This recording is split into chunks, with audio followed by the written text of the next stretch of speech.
McKinney Smith. In 2009, while going through a divorce, I decided to jump straight into entrepreneurship. In 2012, I lost my sister and asked myself, what legacy do I want to leave behind? Since then, I've become a serial entrepreneur, helping other women publish their books, produce their podcasts, and reach their big goals to walk in their greatness. I realized the importance of sharing our stories of resilience and how it can be another's guide to walk in a manner worthy of their calling.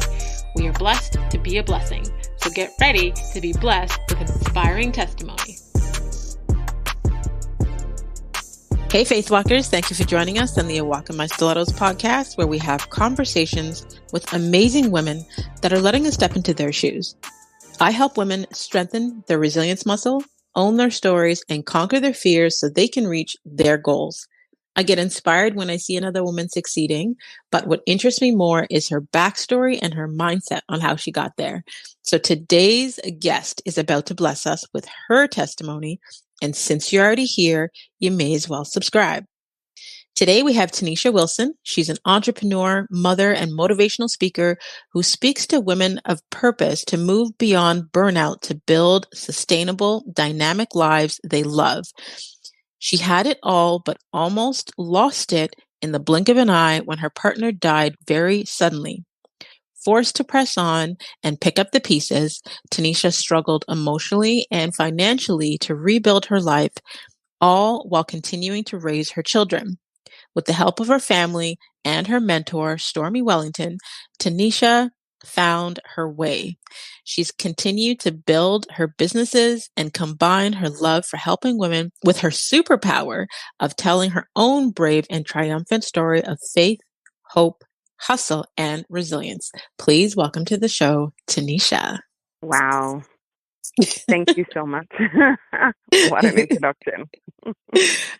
Well, thank you so much for agreeing to come on and share your story with us. And as I say to all the women, once I read your bios and you guys are like, wow, that sounds so amazing. I'm like, that's you. That's your life. Yep, that's you. All you, girl. Wow. Thank you. I am truly honored that we get to have this conversation. We've been connected through social media for years. We've met up and had coffee a couple times, but I am excited to jump into this conversation and to have the listeners learn more about your hustle and your story of resilience.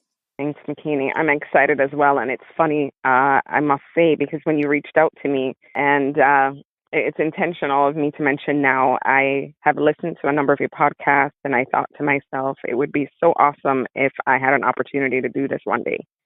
Look at that. Mm-hmm. Right on time, right on time.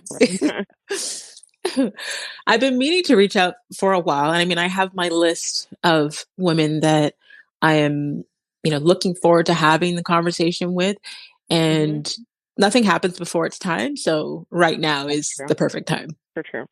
So I love to start the show with an icebreaker question because I believe that as women, we have all these different titles that we go by, but a title that I feel isn't given enough significance is our name, because our names have meaning. So I would love to know, Tenesha, do you know what your name means?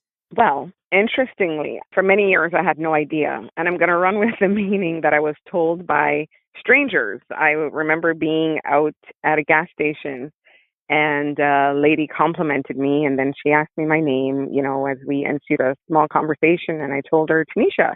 And she says, oh, that means beautiful in my country. I said, where is that? She said, India. I was like, okay, thanks. I'll take it.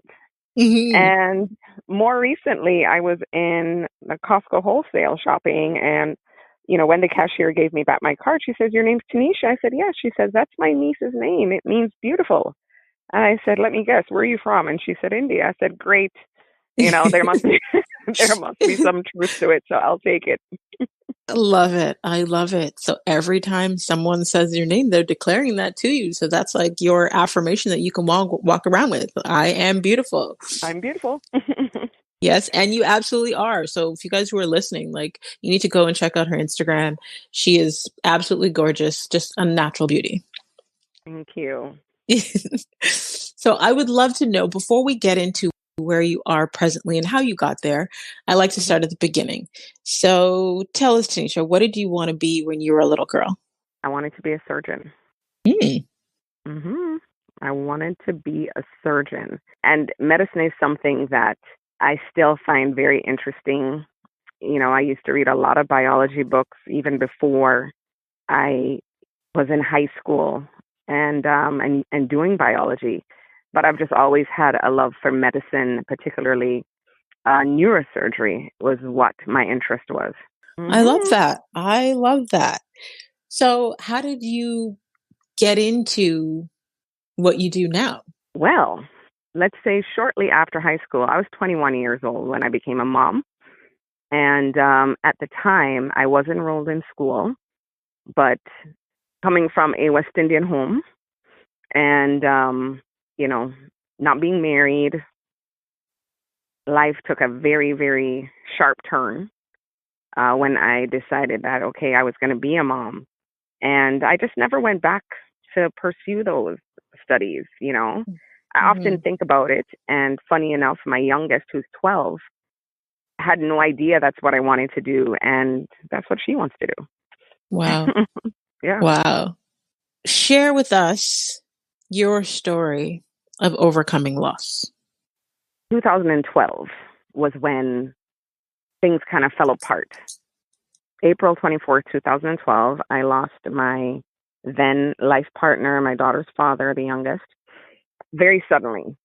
And to be honest with you, McKinney, at the time, I didn't realize that I was affected the way I really was. Hmm. And so, being a mom of three children, having so many responsibilities, having a home to take care of, a business to run, and now you find yourself in a position where you're by yourself, you kind of just try to figure out how to keep things going and how to have as little effect as you can have on the children, considering what they've already gone through. Hmm. And so I really just kept moving. I kept going. And what I realized I did was I went even harder and submerged myself in work so much that I didn't take the time to really take care of myself. I didn't really take the time to grieve. And I didn't understand it at that time. Of course, I cried and all of that, but I didn't take the time to grieve. What I was also doing, though, and I was not open about it until just a couple of years ago, was in order for me to manage, in order for me to sleep, I turned to alcohol. Hmm. And To so numb it. to numb it, to give me a few hours, a couple of naps at night, I just couldn't sleep, especially in the beginning, because there's a part of you that still are in denial. Hmm. There's a part of you that still thinks that this isn't real. There are many nights that I thought I heard the garage door opening up, and I would sit up waiting for him to come inside. And Wow. you realize that no, that's not happening. It's not a dream. It's very real. And so that's all I did. I drank and I showed up during the day quite well dressed, well made up, you know, Hmm. hair on fleek, and but I was struggling, and I felt as though I've always been someone who showed up so strong that I felt like this was starting to control me, and I felt like I couldn't really surrender to that type of weakness, and didn't realize that it had caused me to develop anxiety. Hmm. The whole suddenness of the loss. Anxiety was something that I had no real firsthand knowledge of. Hmm. And you might hear me refer to the West Indian side of me because coming from that culture, it's such a faux pas. Hmm.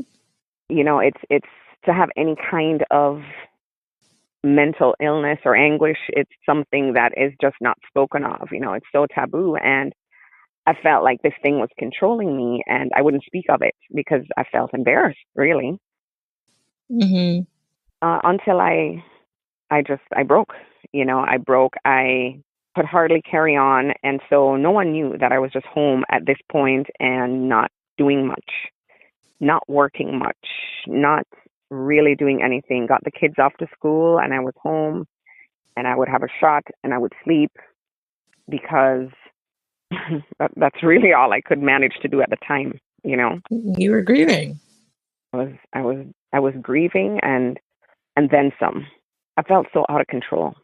Anxiety is something that it comes on at any time. I would think things are fine.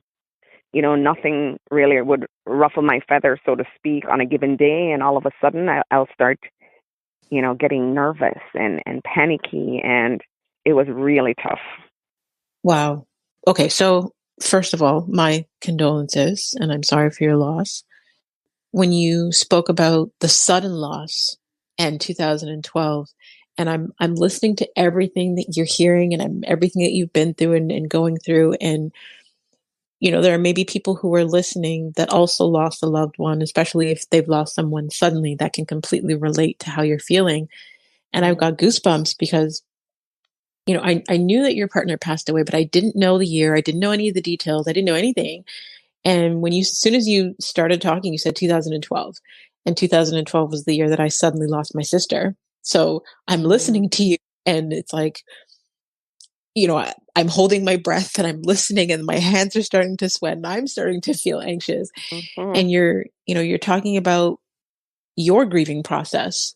And I've spoken to people who are our age who have not lost, someone close to them. I don't know how at this point, but, say they don't know what it feels like, but there's like the 5 stages of grief, and some people may go through all of them, and, you don't necessarily go through them in any particular order, but there's the denial, the anger, the bargaining, the depression, and then the acceptance.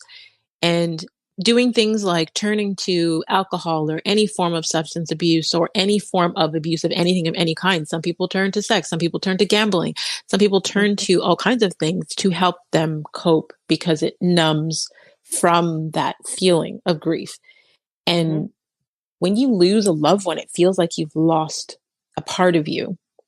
And for anyone who hasn't experienced that, they don't know how difficult it is to do something as simple as get up and shower every day.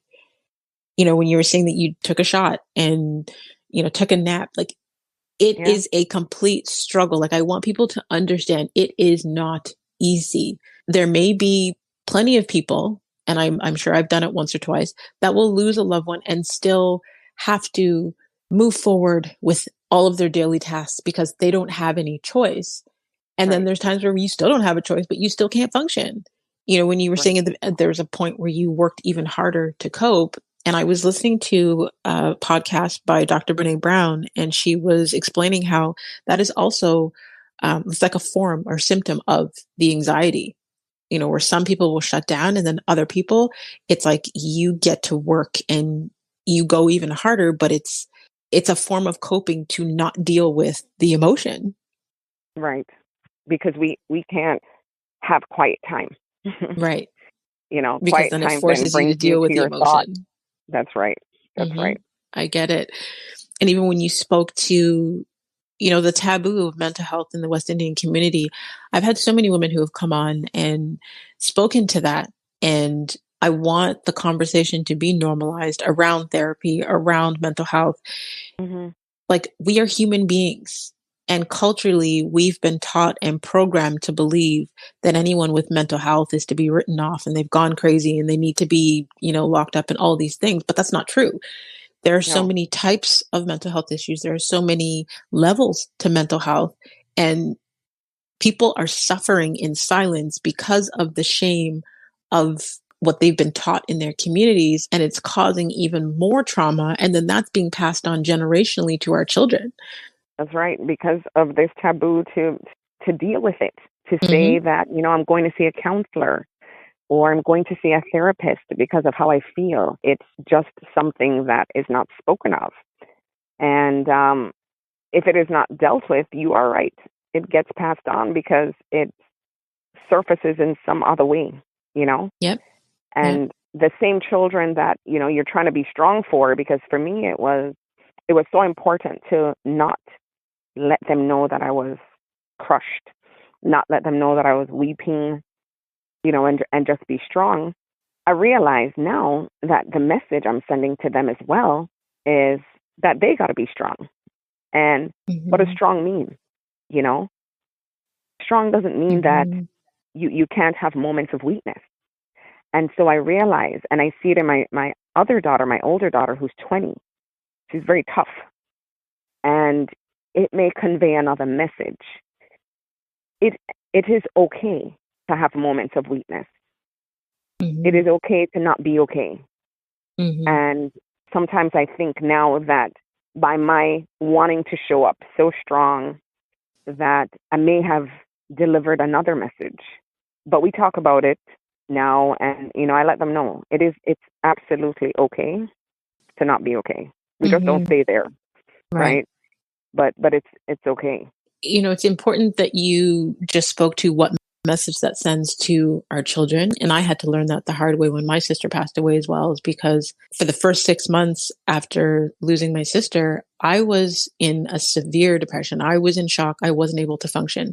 Like, I would send them off to school and sit on the edge of the bed, and I would blink, and then they would be back home from school. Like, I don't know where the day went.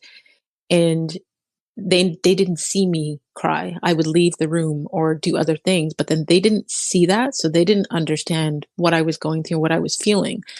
And in all of the suppressing of my emotions, I triggered an autoimmune, which I have an autoimmune disorder, but I triggered all kinds of other health issues. So we don't realize that when we suppress our emotions, not only do they show up in other areas of our life, including our children, but they actually affect us physically in our health. And that's why there's so many people with deteriorating health, because they're not dealing with the stress issues. They are not able to get the help and support they need. So they suppress the emotions, and then your body feels the pain, like the chemical reaction within your body. You're causing yourself all these other health issues that you could avoid if you deal with the pain rather than suppress it. Suppress it. Yeah. Wow. So how did you get out of that? One day I was laying in my bed, and my drink of choice was Grand Marnier. And I reached over for the glass and the bottle, and I looked at the glass, McKinney, and I was like, wow, I haven't even rinsed the glass in a few days. I looked at the glass, and I'm like, seriously, Tenesha, you have not even washed the glass. And I got up, and I took the glass and the bottle downstairs. I emptied the bottle, and I said, something has to be done. At the time, my coach, Stormy Wellington, and business mentor, had just started a new business. And so she had also started these calls in the morning that, I saw her advertising the calls, but I never got on them. And I decided to go on it that day. It was called the Wake Up and Win call.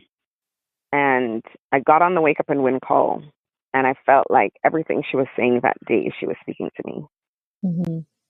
And I just made it my duty to get on it every day. It was a highly motivational call that she committed to doing 5 days a week. And I started to listen to it, started to be, just a little more intentional about trying to feel better. I did some research online. And to be honest, at the time, I still struggled with the idea of seeing a therapist. And I did some research online, and different persons shared different things they did to help them through their anxiety. And I remember a few spoke of music and how much music had helped them. And so I got to doing that. Until this day, I start my day with music, and it plays all day. Every room in my house has an Alexa. Wow. And so it's always going, because it's my happy place. It calms me down. But I really had to be intentional. And don't misunderstand. When I emptied the bottle that day, it's not that I never drank again. I just really had to force myself to not be doing it every day and multiple times a day and at night to sleep. So I no longer kept the bottle in my room. It was hard. it was hard, and it was something that, was for me was so shameful. So I never spoke of it until Coach Stormy said to me one day that when God brings you through something, it's not just for you. Right. Oh, I'm going to get emotional. I say very often, your story may be about you, but it's not only for you. Yeah, she said it's not just for you if he brought you through it for a reason. And so, despite the feelings about sharing, and now it's kind of like, wow, when I share this story now, people are going to know that you're all put together, but you're not really all together, Mm-hmm. And I thought a lot about my mom because, again, it's that whole West Indian thing. And I knew they weren't going to be pleased with me sharing the story. Mm-hmm. But I got to the point, not right away, not immediately after, Coach Stormy said that to me, but I did get to the point where I realized that it was important for me to share my experience and share how I overcame, and to share so other women, other people know that they're not alone in the experience. Everybody takes, their own amount of time to get through loss. Mm-hmm. And how everyone deals with it is different from one person to the next. There's no right or wrong. It's taught me so much. It's taught me not to judge, because I might have judged somebody who chose to drink all the time, not knowing what it may feel like. Mm-hmm. Today, I still start my day that way. I make a concerted effort to invite only positive things. When I am around someone or know of someone that has lost someone, empathy is an understatement. Mm-hmm. I feel for them on another level, because I know that it's not, and you probably can relate, Makini, it's not the first week or two when everyone's present. Right. It's after. Yeah. After. Mm-hmm. When everybody goes back to their lives and it gets quiet. That's when I really feel for the next person, because until you have had the experience, no one knows what it's like. And it's tough, but it gets better. You, when you point out in the beginning, after you've lost someone, everybody's reaching out. They're reaching out through social media, through text. They're trying to call. They want to comfort you. They want to be there. Everyone in the beginning is there. Mm-hmm. Sometimes it's overwhelming how many people want to be there to support you. Right. And then after the funeral, when things get quiet, the visits are less, the calls are less, the messages are less, the concern is less. And then when you are behaving a certain way because you are dealing with your grief, it almost seems like the empathy is less, because they're like, well, that person, it's gone. Like, it's like they expect you to get over it instantly, or to, go back to normal. Yeah. Whatever normal may be. Yeah. So it's important. And for you, that's when your reality sets in. Exactly. So it's important, what you just said about, having a different level of empathy for someone who is grieving or has lost a loved one, because you don't know that pain until you've gone through it. Mm-mm.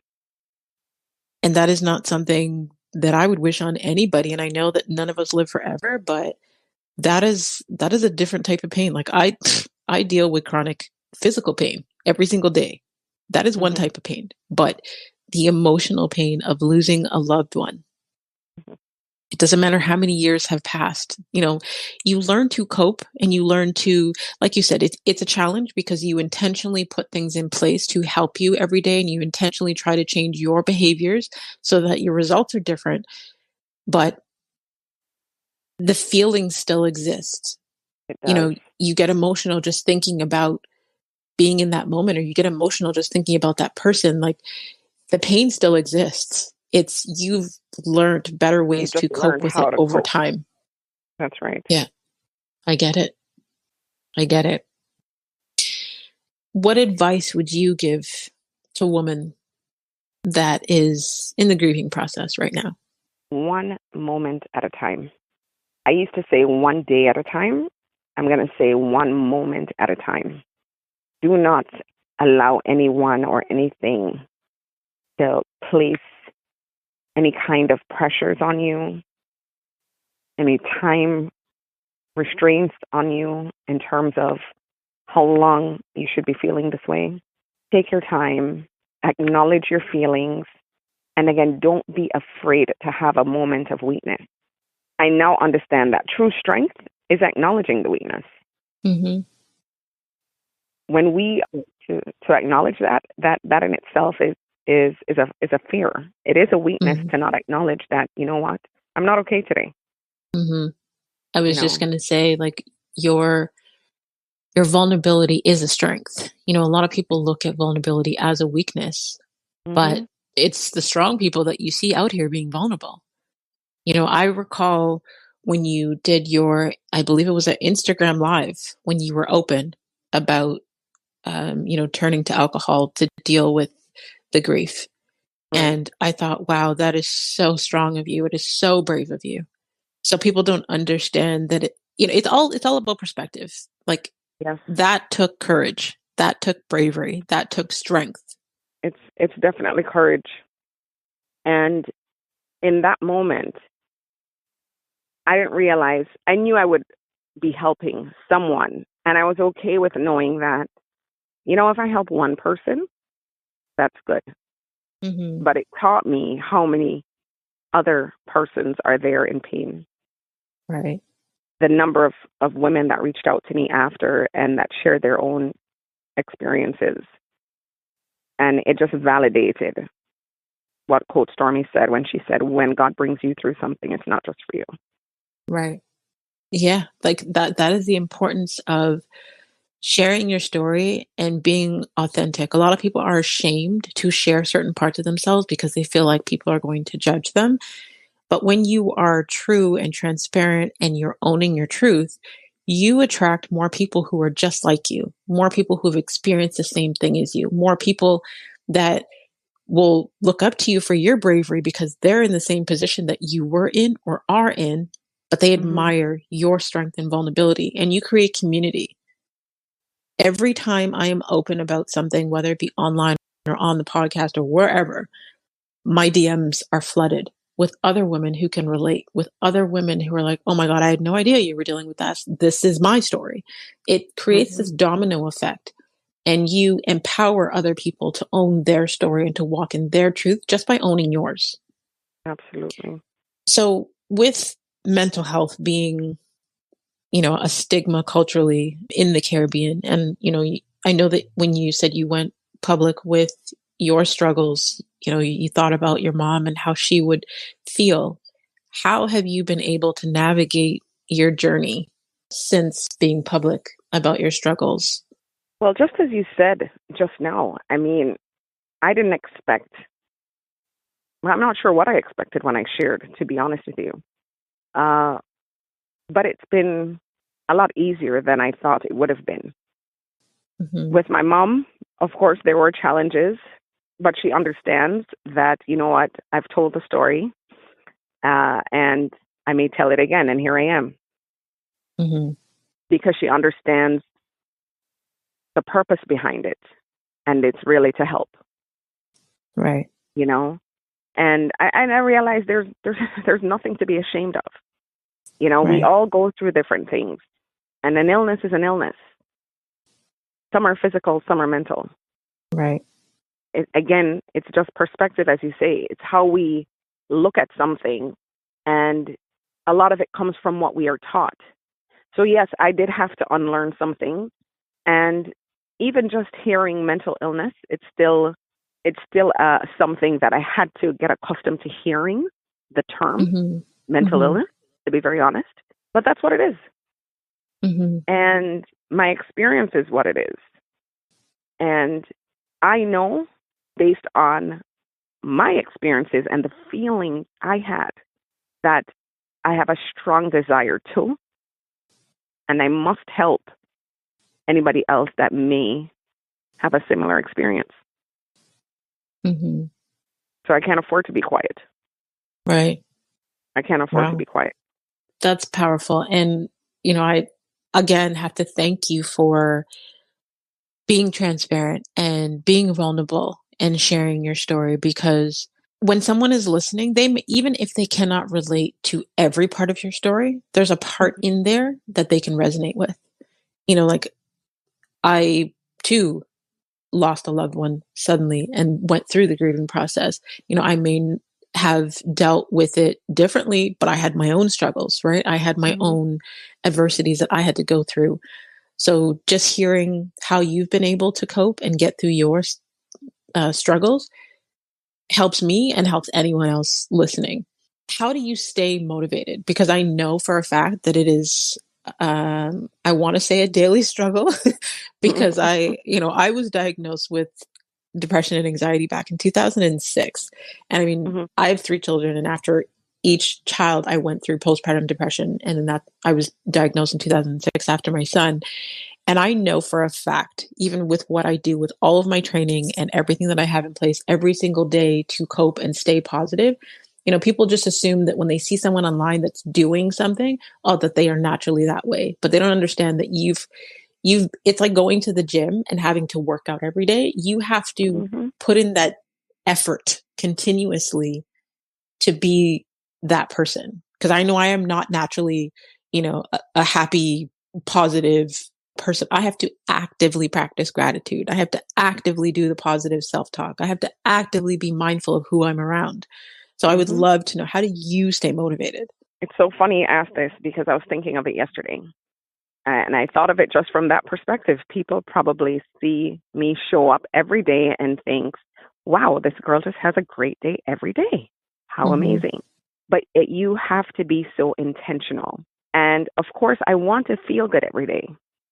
And so I try to be very, very intentional about doing the things that make me feel good.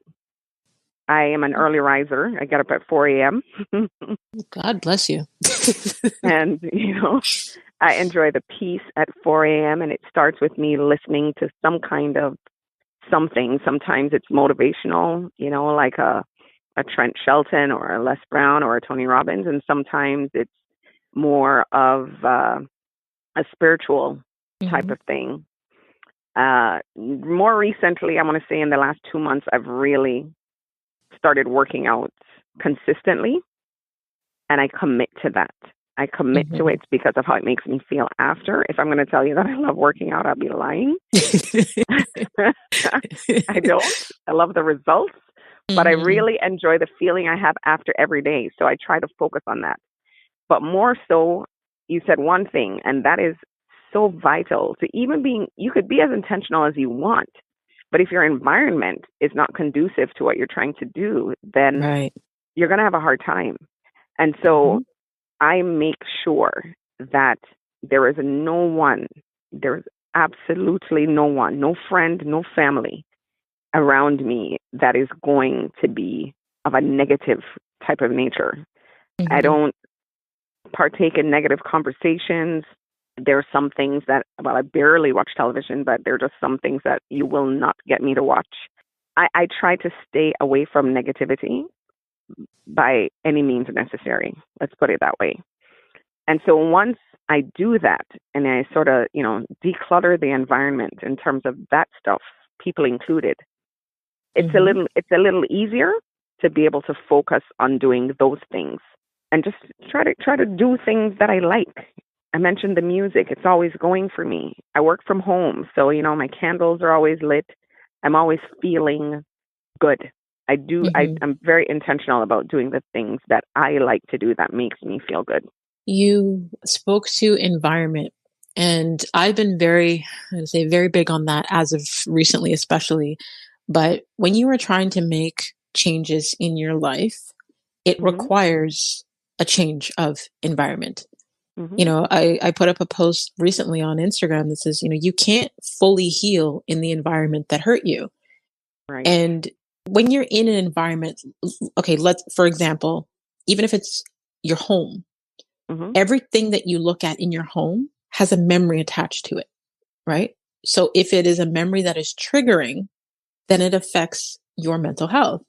I Right. had to physically move homes this month from a home that I've been in for 6 years because I experienced way too much trauma in that one place. And I was focusing so hard on my healing. And I was like, okay, something is off, but I kept being triggered, Oh my gosh, by I the have goosebumps. environment. I had to get a new bed. I had to get new couches. I had to move my home because on top of, looking at things and being triggered from those memories, like Hmm. everything is spirit, everything is energy, whether that be the things in our home or, family and friends. And if it is not bringing positive energy to you, if it is not giving you good vibes, then it is affecting how you feel. You spoke to decluttering, and whether Right. that be of physical things or family and friends. I think Hmm. that's something that's also very important to do. People assume that because you've known somebody for a long time that you need to keep them as a friend, or because someone is family that you have to tolerate their BS. No, you don't. Nope. Not if they affect your mental health. I don't care who Absolutely. you are. You could be someone who gave birth to me. If Yeah, you are affecting my mental health in a negative way, I will avoid you. I will limit your access to me because that's right. when you're healing, especially when you have anxiety and, anything someone says or does can trigger you, you need to be very mindful of your environment. Hmm. You spoke to not engaging in negative conversations, not watching certain things on television.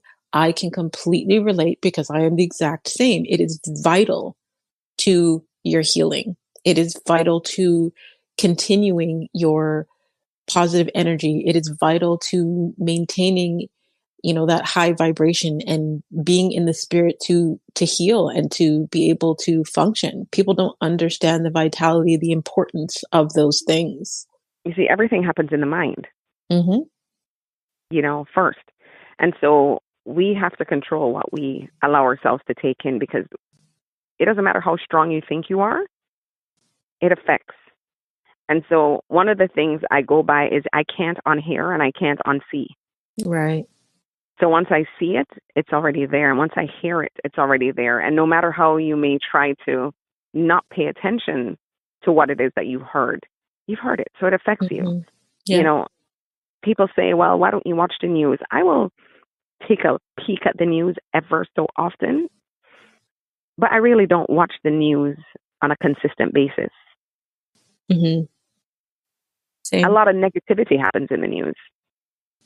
Yes, you need to be aware of some things, but then when you hear of all the happenings, it affects you. It's on your mind. You hear it, Absolutely. you talk about it, and it will affect. And especially when you deal with something like anxiety, Mm-hmm. sometimes you just don't know what will affect. Right. And so it's best to stay clear, you know? You know, I stopped watching the news back in 2012 when my sister passed away because for the 3 weeks that she was in ICU, they had that television on CP24 playing the news over and over again every day for 3 weeks. And that was also the same weekend she went into the coma was the same weekend that there was the shooting where the little girl died in Toronto. Hmm. And that negativity, like it almost heightened the pain that we were going through. So I came home after she passed away and canceled my cable. I do not watch Wow. the news. If I go to someone's home and the news is on, I have my back to the TV. I cannot. And I am, like you said, I will be aware of what is happening in the world, but I'm not trying to trigger my anxiety. So Exactly. I am very mindful. Yeah, and it's Wow. so good to be aware of yourself and what's going on in your body. Hmm. It when you were speaking of moving, physically moving, I had Hmm. goosebumps Hmm. because I lived in my home for 10 years, and that's a home that we bought together in 2010. Hmm. And it's funny because a part of you wants to hold on to it because Hmm. the memory, Hmm. but you don't realize how much you need to release it at Right. the same time.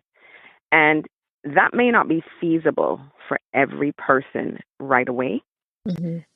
Everyone may not be able to get up and move and change furniture and all of that. But pay attention to how you're feeling because maybe you don't need to do all of that, but maybe you need to change some stuff and take some stuff down that's Hmm. triggering you. Hmm. Because I realized only this year that, okay, just as you said, something is off And that's what I had to do. I sold my home in March and Wow. moved. And I'm telling you, McKinney, it has been, it's been the best time of my life Wow. in the last 8 years. I I am mean, so happy to hear refreshing. that. Thank you. Absolutely the best time. And there was a little bit of fear associated with the move, I think. And I think it's because I knew that I was saying goodbye to that chapter. Mm-hmm. But man, and if I'm to speak for my children who also grieved, right? Mm-hmm. I was saying to a friend of mine, even in them, I can see a change in their spirit since we've moved. Wow. Look at that. Mm-hmm. Wow. So tell us, what's one thing about Tenesha that most people don't know? That they don't know. These days I've been so transparent. I can't dance. I think my 12-year-old got her rhythm or lack thereof from me, and no one knows because I go out and I just look cute and I just sort of bump from side to side. But I really can't dance, guys. I said I was gonna tell them this on a live one day. Okay, the truth behind Posh and why I got the name Posh is because people think I'm just stush. But I can't dance. I love it. I love it. There you go. So, okay, before we go to the final segment of the show, I want you to tell the people where they could stay connected with you online. You can find me on Instagram at I am Tenesha Wilson. On Facebook, Tenesha Wilson or Tenesha Grant Wilson, just the same. So again, that's IG is I am Tenesha Wilson. Awesome. I will have the direct links where people can connect with you in the detailed section just below so they don't have to search too far. Awesome. All right. So for the final segment of the show, it's almost like a rapid fire, and I call it a walk in her wisdom. And I just ask you a couple of inspiration questions, and you share the first thing that comes to mind in one word or one sentence. Okay. Name a book that has changed or greatly impacted your life. I'm going to go back to an old one, The Celestine Prophecy. Okay. If you could have a gigantic billboard anywhere with anything on it, what would it say and why? It would say, you are enough. Perfect. And why would it say that you are enough? Is because you absolutely are. I think a lot of times we place, especially today, so many pressures on ourselves, and especially the younger generation. Mm-hmm. And they're going after so much so fast, and they don't even know why. I think it's important to just be still and take in exactly what you have and who you are, and you are equipped with everything that you need. And just always remember that you are enough before you take the next step forward. Amen. Name one of the most worthwhile investments that you've ever made. And that could be time, money, energy. Going to an event in the States that Coach Stormy put on. It was a Girl Hold My Hand event. And I'm going to say that that was the best investment because that is where I broke my silence. That is where I felt that, okay, it's time. And I broke my silence and told my story there for the first time. I have goosebumps. I recall we were sitting down having coffee at Coffee Cultures, and you told me you were going to that event. Was that the same one? Mm-hmm. Same event. Amazing. Wow. Wow. What have you become better at saying no to in the last 5 years? And that could be distractions, invitations, family. Anything that doesn't please me. I've Perfect. really exercised that muscle. Anything that I feel that is not for me, it's not sitting well with my spirit, I can say no today. Love it. What do you wish women would do more of? Love on each other. Perfect. Not judge each other so much. Mm-hmm. And come toward every woman knowing that every woman is just like you. Mm. And last but not least, what impact do you want to have on the world? Wow.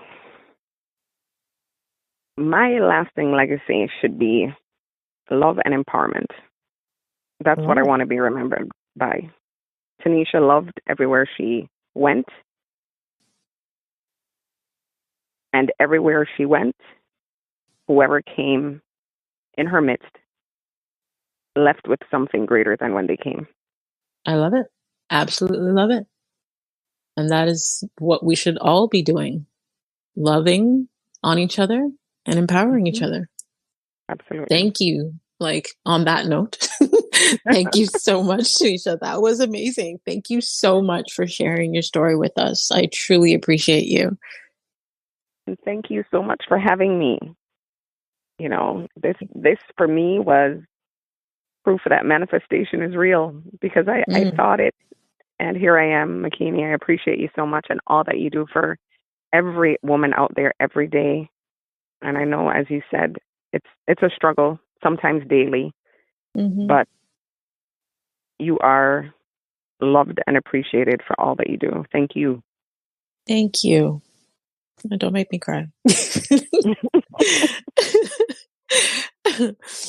And I will stop up my tears and wipe my nose. And on that note, to all of you faith walkers out there, until next time, subscribe on all platforms and make sure you rate the show and leave us a review on Apple Podcast. You can join the community of faith walkers and sign up for our weekly newsletter at awalkinmystilettos.com. And be sure to grab one of my personal development books, available online everywhere. And if you could think of, and I'm going to challenge you, if you could think of 5 women that you know that would receive value from this show, that would resonate with Tenesha's testimony, please share it with them. Please feel free to screenshot this week's episode, and you can tag us on Instagram. You can tag Tenesha at I am Tenesha Wilson. And you can tag myself at The Real Makini Smith, and continue to walk in greatness in your stilettos in a manner worthy of your calling.